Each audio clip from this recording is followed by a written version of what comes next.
Good evening and welcome back to the program. Tonight, we are beginning a series focused on education. And we're going to have a conversation with Marina Miranda, specifically on early education from K through 5th grade. Marina has been an educator for 32 years, and she has a lot of experience and wisdom that she's going to be sharing with us tonight. She is going to talk specifically about some of the activities and the things that you can do with your children even while they are in utero, to prepare them, such as language skills, math skills, their colors, as well as sharing what the challenges are in the current environment and the things that you need to know about the school that your child is going to. So let's jump right in. Marina, thank you so much for coming on the program. I'm really looking forward to this conversation with you regarding early education.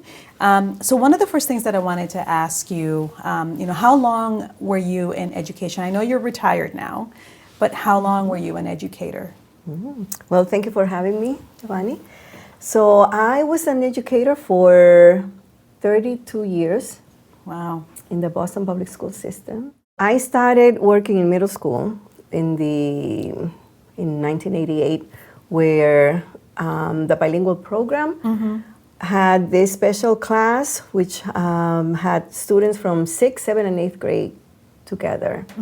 And I actually started teaching in that class because there were no teachers that would take that class or that would stay teaching that class. So it was a very challenging class, and someone recommended me to that position.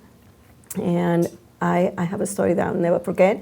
When I introduced myself to the students the first day of class, I said, it was the weekend before, that week before Thanksgiving, Monday before Thanksgiving. And I introduced myself. I said, I'm going to be your teacher for the rest of the year.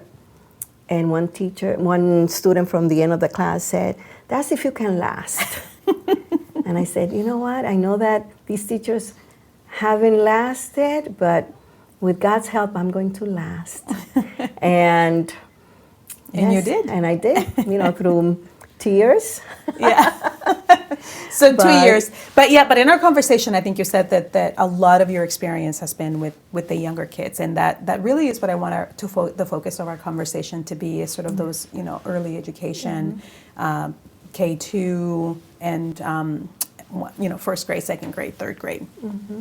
And what I wanted to ask you, particularly, my kid is older now, and so, for parents out there who have younger children or are thinking about putting their child into school, K2, K1, whatever, let me ask you, how can parents prepare young children to be ready for school?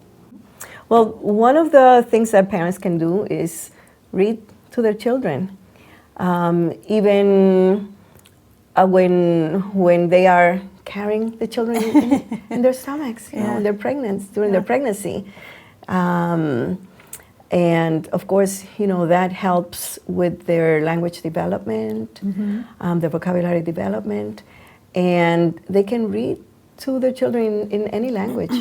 As a teacher, I had parents concerned that they didn't speak English, and they didn't know how to read in English, and we would encourage them to read to the children in Spanish because they can transfer those skills into English. So parents can ask them open-ended questions so that the children can express themselves better.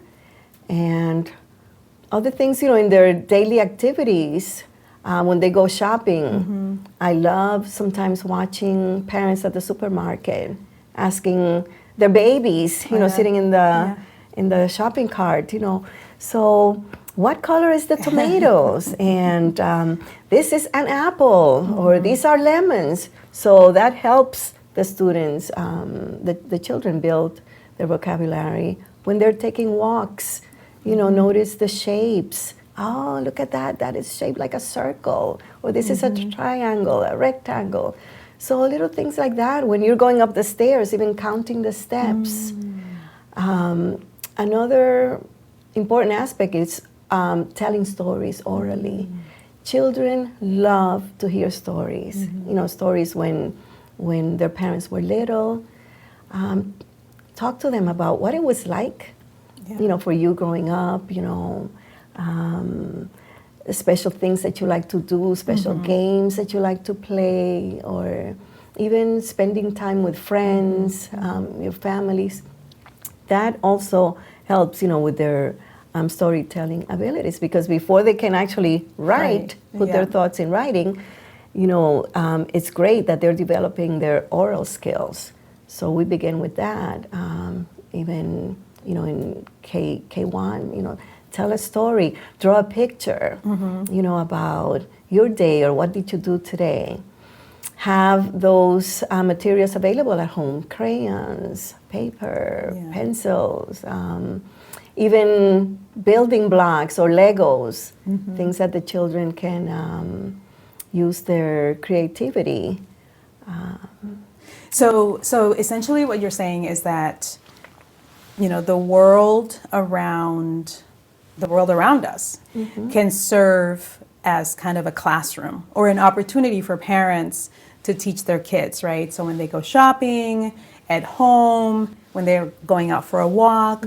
So really anything that the parent and the child are doing together or just as a matter of course in their day can serve as an opportunity for the parent to be teaching their young kids something, right? Exactly. Is what you're saying.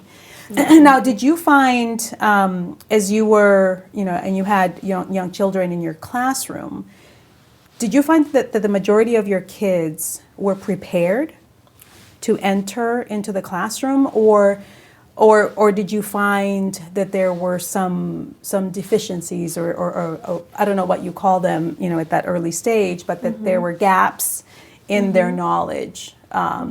If there's a certain expectation that maybe they would already know counting to 10 or know at least some basic shapes or things like that in Definitely. the kids. Especially since I mostly worked with second language learners. Okay. So especially in the language development area, we noticed that even in Spanish, they would have a lack of vocabulary to express themselves even in their native language. Okay. So that was huge. Yeah. Now, what would you attribute that to? That's a Did great you? I'm question. assuming you had some theories as to why, and in particular, our Spanish-speaking children had those deficiencies. So we want to make sure that whatever those help us to understand, so that our kids, especially if you have a baby or a very young child, there are ways in which you can prepare them. So what are your thoughts around that? One of our thoughts was that parents are working a lot. Many of our families work not only one, but 2 jobs. Yeah. And the children sometimes after school or even, before they got to school, they were with babysitters in situations where sometimes it was crowded and the children were not really given the proper individualized attention that they needed.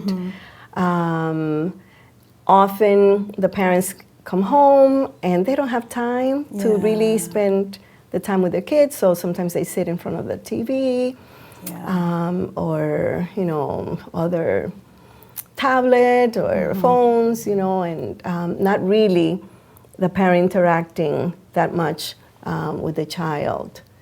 So that was one of our theories. Yeah, and and of course, I would assume, especially since you were in education for 30 years, that in the beginning it was the television, because it, oftentimes, and I saw this, with my kid and other children, her age group, that you use the television as a babysitter, basically. You're doing work or whatever you have to do, and it's a passive, right? They're not engaging in the way that their brains need to engage with, with a real human being or even with other children.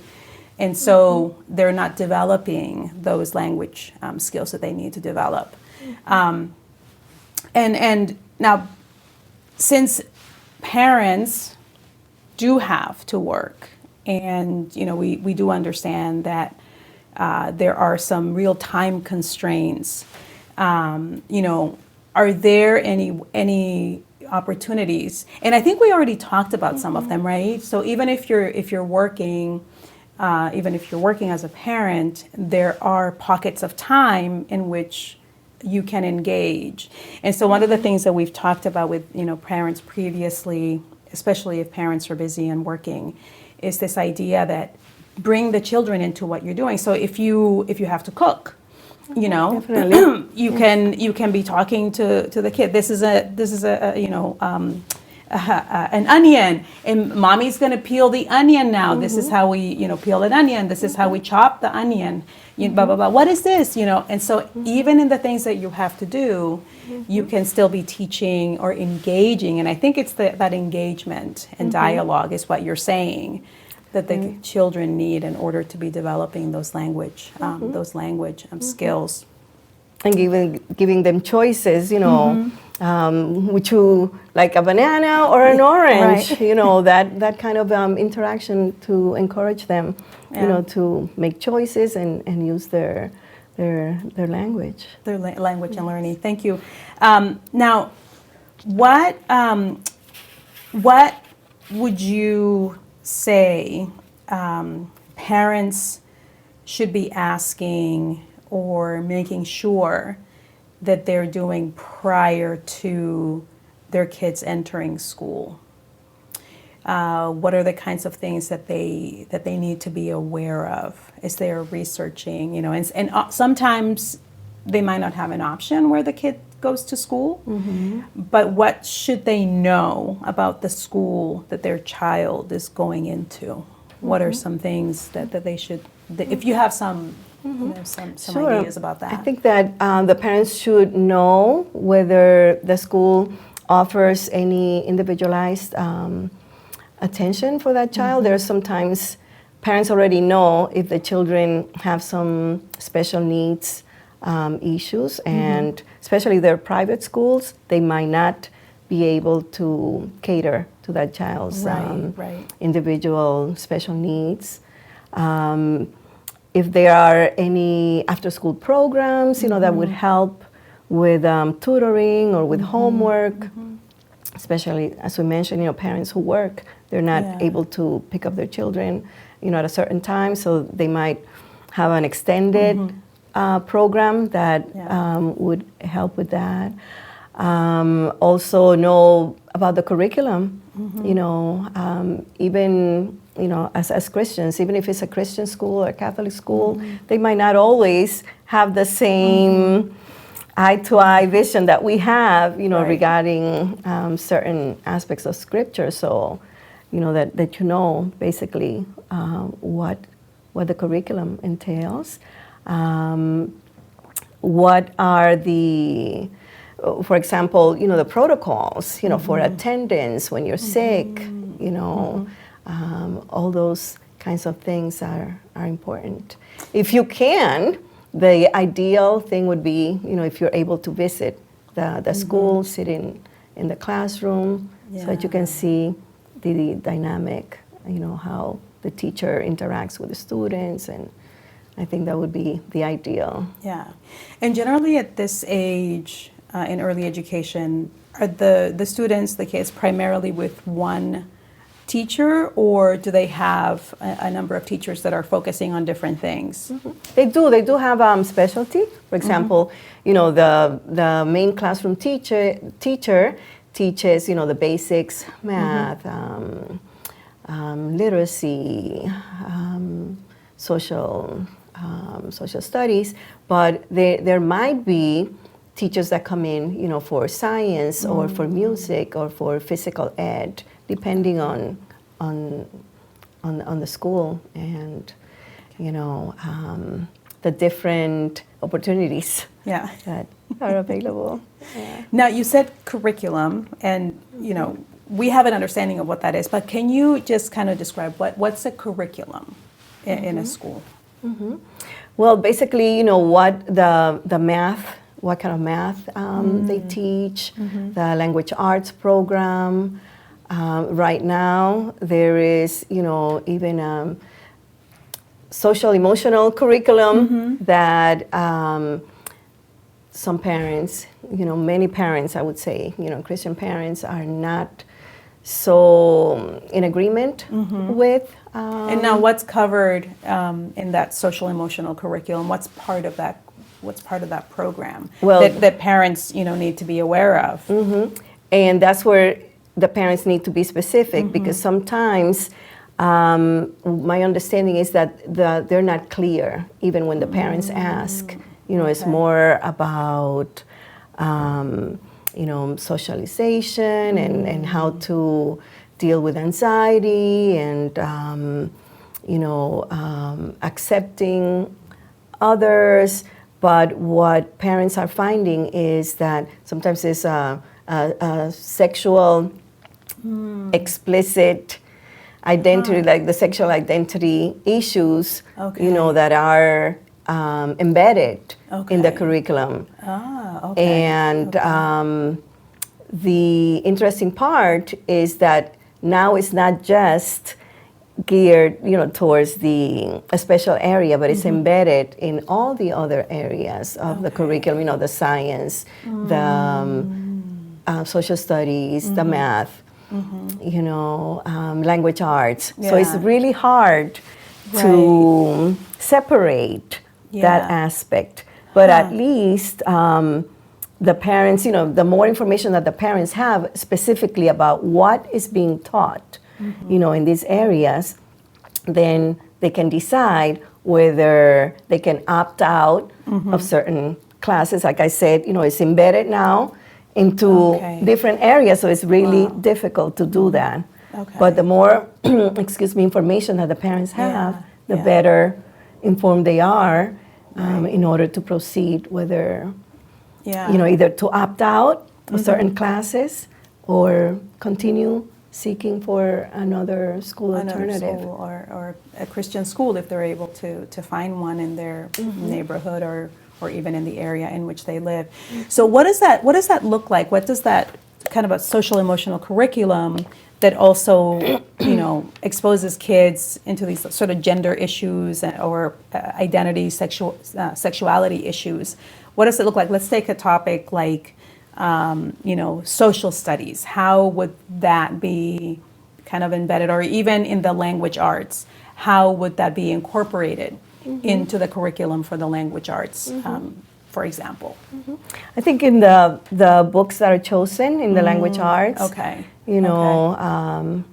it could be about a book about a child.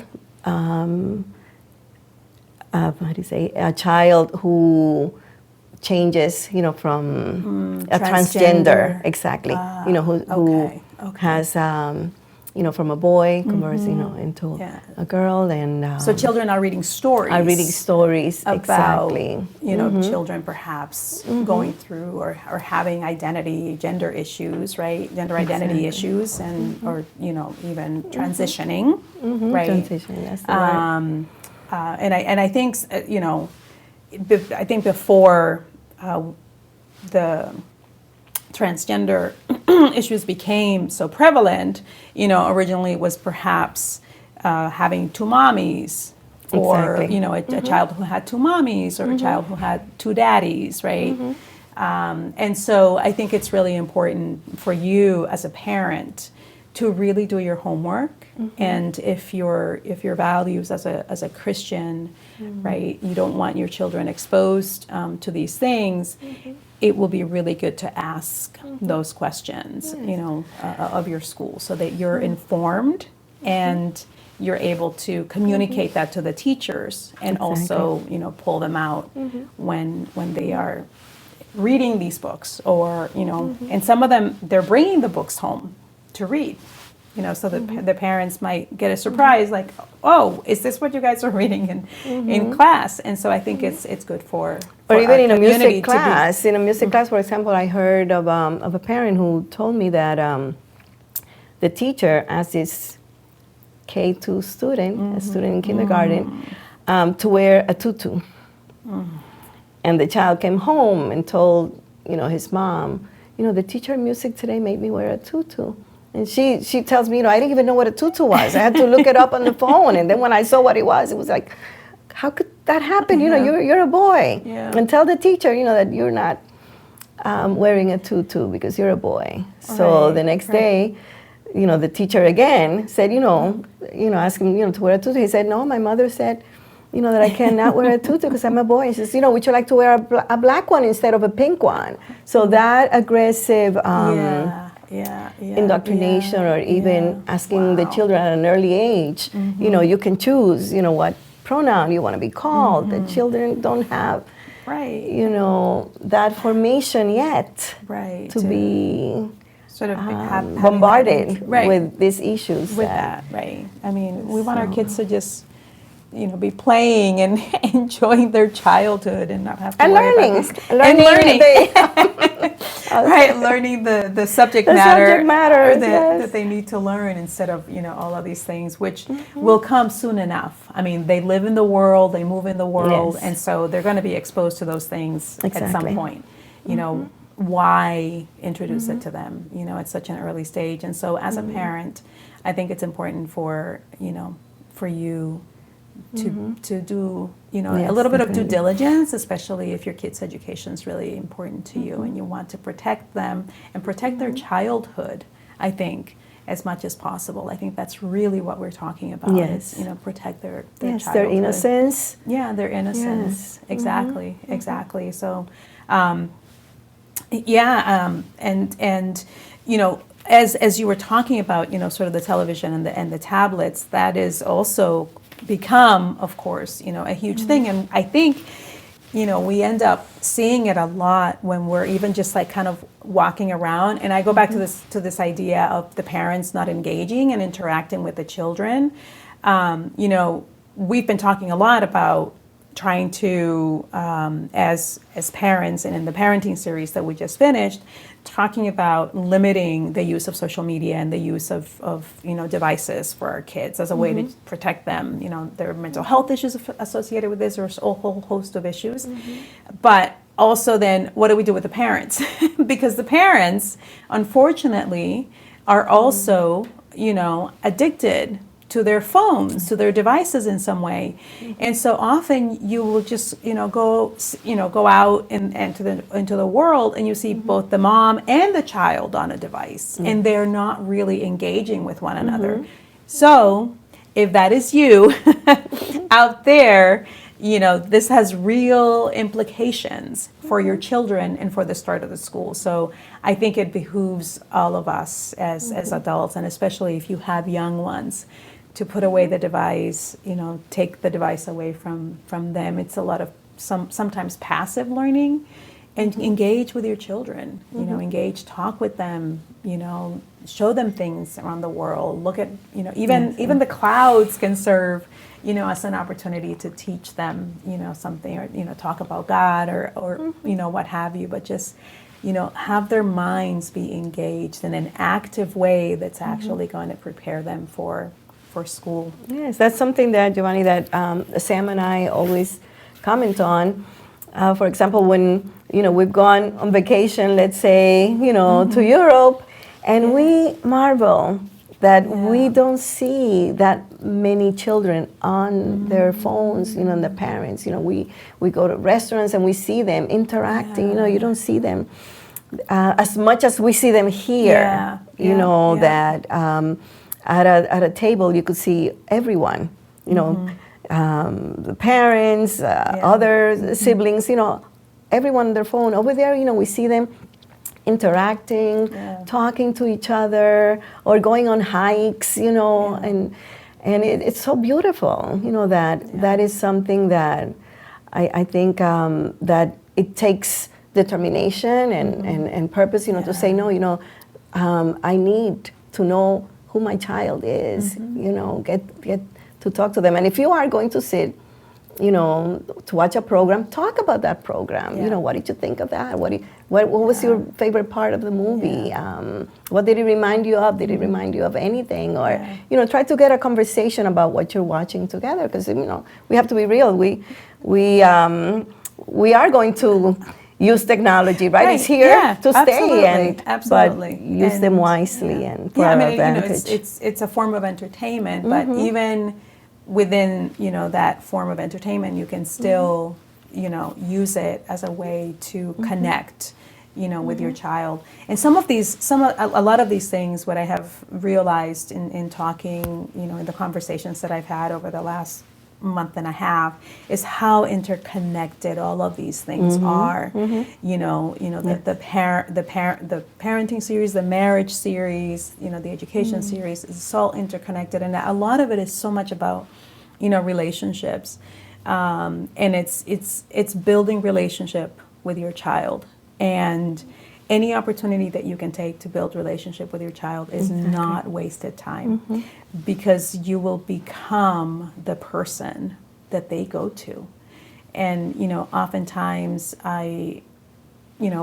parents might not see it as a priority that they need to have that relationship with their kids. We can be both authority figures and friends to our kids, and so that when those difficult points in their life come along, and they'll come along in school or wherever out in the world, you want them coming to you first, not to a friend, not to somebody else who can give them bad advice, but you want them coming to you. Exactly. And so this even just, it's both for sort of, educating them and teaching them and getting them to learn prior to going to school, but just having those opportunities builds relationship between the parent and the child.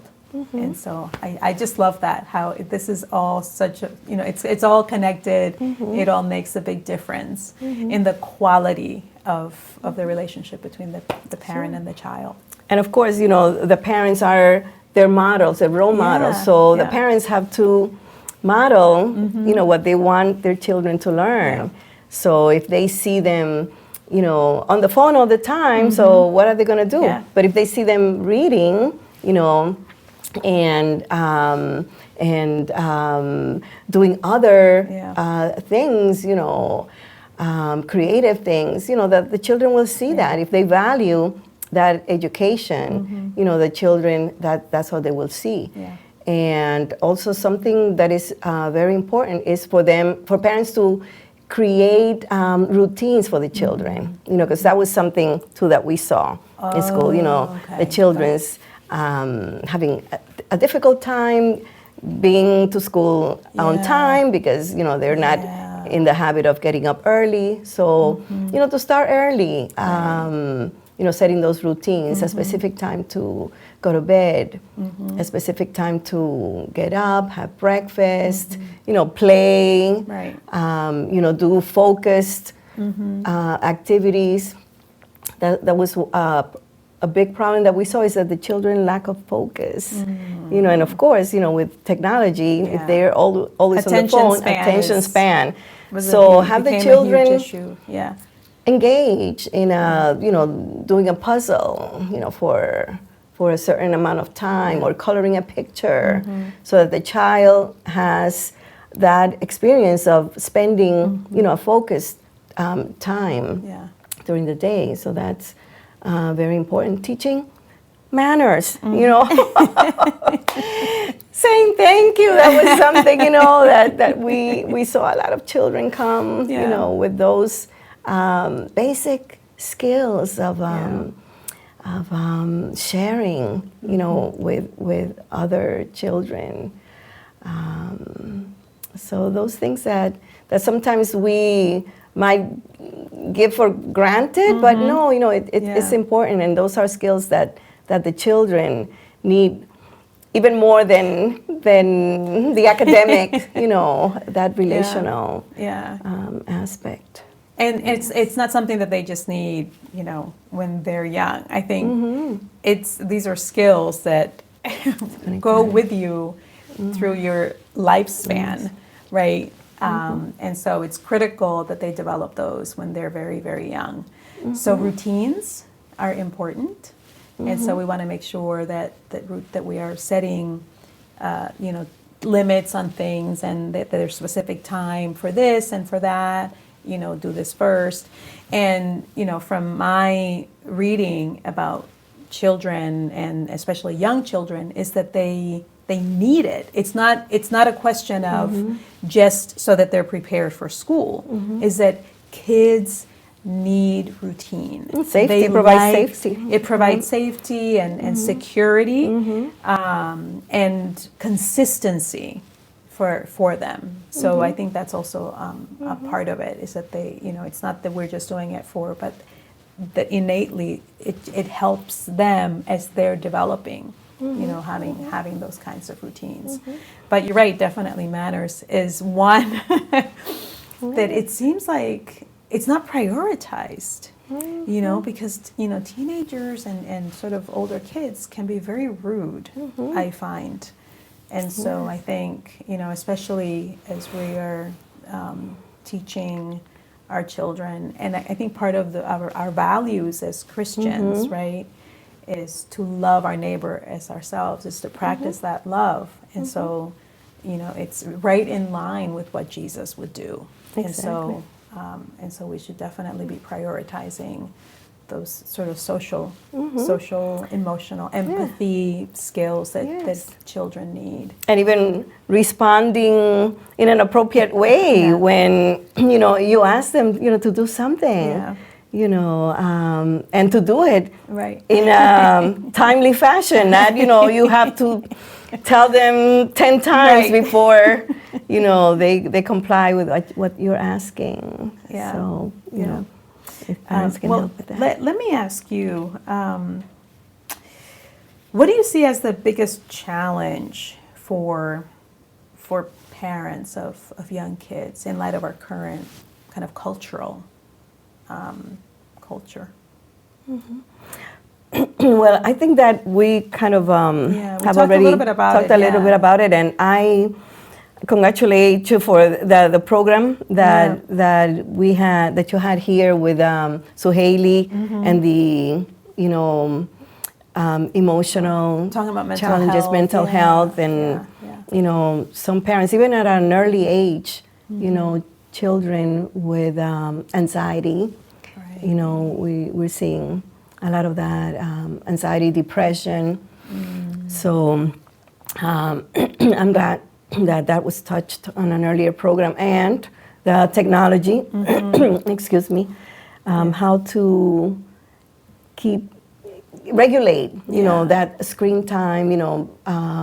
Parents might not know even, how to limit the children's access to certain programs, or how to keep them safe, from predators. Right. So those are big issues, and the other one we also touched, about parents finding appropriate schools, for the children, because many parents cannot afford. A private school, or even homeschooling. We're seeing more of that, of parents, homeschooling their children, but that is not always a possibility for them. And we are going to talk about that, later on in the segment on the series. We are going to talk about homeschooling. Oh, awesome. Because for those for whom it is an opportunity, we want to kind of delve a little bit deeper into that. If anyone out there is interested in homeschooling, that's going to be later on. In a different segment where we'll talk about it, but we see a lot of it, particularly within the Christian community, homeschooling. But I know, it's not possible for everyone to do it, and we understand those limitations. I mean, if people have to work, and then private schools are frequently expensive, and so even if the parents can afford it, sometimes you're not able to get in because for whatever reason, there are only so many slots, or what have you.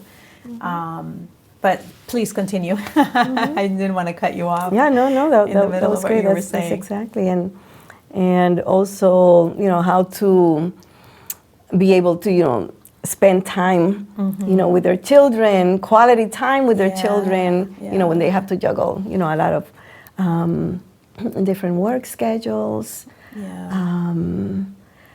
I think, sometimes parents, I don't think it's because they don't recognize the importance of being involved in their children's education, but sometimes maybe they don't know that by law, they can take time off to go, to the school, their children's school, meet with the teachers. That is so important, for parents to get involved in their children's education. Stay on top of how their child is doing, before they fall behind, and always, when there are special programs, the children are brokenhearted when they don't see their parents there. So I think that sometimes it's hard, for families to be more present, in their children's lives, at school, when they have to work. So that is a challenge as well. Yeah. So, yeah. Any thoughts or ideas? Some things that come to mind as you were talking about those specific challenges of sort of time and having to work and and things like that. I do wonder if it's possible, because I think, and I'm pushing back a little bit on this idea that we are busy, because we are. I want to acknowledge that we are busy, but oftentimes we may be prioritizing the wrong things, and so we're giving time to things that maybe we don't need to give time to, and it. And I'm also going to push back a little bit in the way in which sometimes we see schools and teachers, and then we offload as parents the responsibility that is ours to the school to bring up our kids in some way. So the time that they're in school, it's somehow, okay, I don't have to worry. They're in school. They're going to take care of the kids. When in fact, the opposite is the case. When, you should be as involved as the teachers. And I could be, completely wrong in this sense, but is that your perception too sometimes of what parents do and how they see teachers and the school, that they're kind of offloading their responsibility onto the teachers? Yeah, is that true? And I agree. And sometimes, for example, having been raised in the Dominican Republic, where the teachers, are seen as really second parents, and at least when I was growing up, but they were in such high esteem, that they gladly, they would, place, their children under the care of the teachers, thinking, you're like a second parent for my child, and you would have that trust, that the teachers, were going to, guide the children and teach them, and so it was like kind of blind trust, but we see that no, it's so important that the parents, are really involved and on top of where the children, are educationally and emotionally, behaviorally. You want to know, if the child is exhibiting some behaviors, at school, and that's another issue. Is that there is this protection right now, of the school, practically against the parent. We want to keep the parents separately, and sometimes, we don't want to inform the parents of what is going on.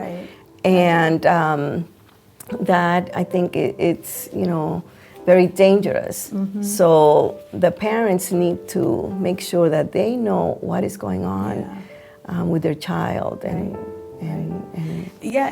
particularly, I mean, we've already touched upon this in light of the curriculum changes that have been happening in the classroom. I think you want to be involved.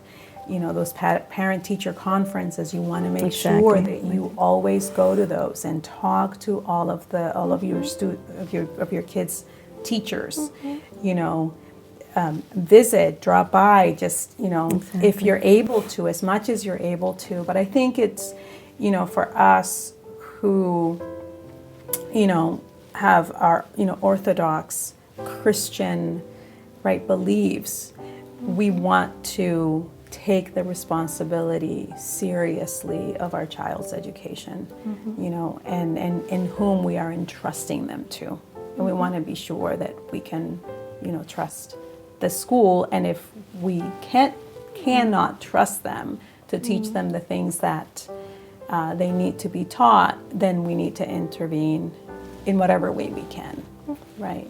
Yeah. And I think, that, of course, I think the parents are the primary and the most important teachers of your child. Yeah.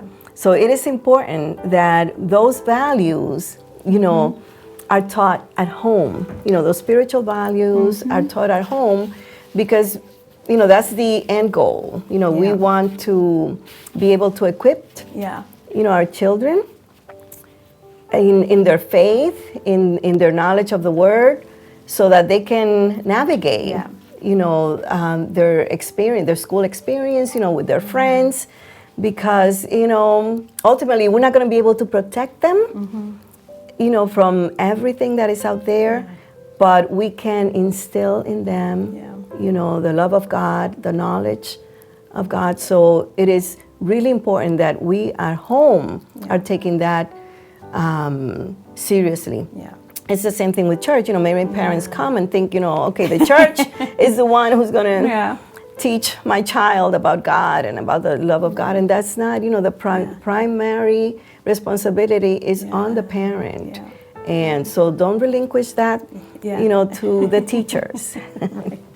Yeah, we've been using, Proverbs 22:6, train up a child in the way he should go, and even when he is old, he will not depart from it. And then for this particular conversation, the verse that I was looking for and I love because it pertains so much to education specifically, it's Colossians 2:8, and it says, "Beware lest any man spoil you through philosophy and vain deceit, after the tradition of men, after the rudiments of the world, and not after Christ." And so it's this idea that we need to also be bringing our kids up, in the Word, so that they know they're centered in the Word. And when they're out there in the world and we can't be always with them, they know, they are not going to allow themselves to be spoiled through any deceit, any untruth that they're hearing, but that they are being, they're after Christ. And so we're going to close it there. Thank you, Marina, so much for joining us. Thank you for engaging in this conversation with me. I hope this was instructive for you. If you're a parent of young children, we just want to encourage you. You are doing the right thing, educating yourself about the school that your children will be going to, and about a lot of these things that we have already touched upon. So we will see you next time. We're going to continue this conversation on education, and I hope you will tune in. God bless you. We will see you next time.